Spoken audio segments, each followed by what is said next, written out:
దౌర్జన్యం కూడా చేయలేదు. కలెక్టర్ అందరూ కూడా మాకే సపోర్ట్ చేశారు.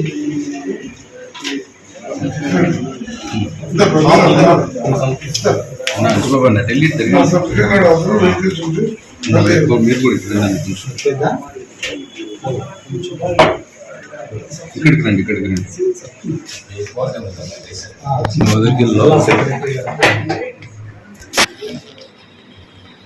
చూడండి.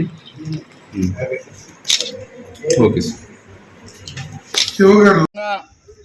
సిపిఐ ఆంధ్ర రాష్ట్ర సమితి పిలుపులో భాగంగా ఈరోజు గుంటూరు నగరంలో డిఎంహెచ్ఓ కార్యాలయం ముందు పెద్ద ఎత్తున సిపిఐ ఆధ్వర్యంలో ధర్నా నిర్వహిస్తూ ఉన్నాం.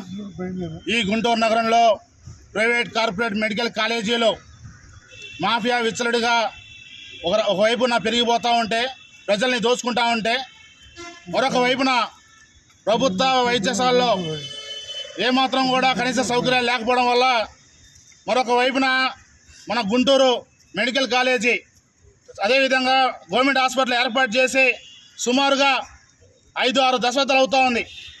ఆనాడు ఈ గుంటూరు నగరంలో ఉన్నటువంటి జనాభా ఎంత, ఇప్పుడు ఈ గుంటూరు నగరంలో ఎన్ని వేల మంది, ఎన్ని లక్షల మంది జనాభా పెరిగారు. దానికి అనుగుణంగా ఏమన్నా గుంటూరు మెడికల్ సంబంధించినటువంటి హాస్పిటల్ సంబంధించి ఏమన్నా పెంచారా? అదేమి లేకుండా ఈరోజు గుంటూరులో ఉన్నటువంటి ప్రజల్ని మొత్తం కూడా ప్రైవేటు కార్పొరేటు వైద్యశాలలకి ప్రభుత్వమే అప్పచెప్తా ఉంది.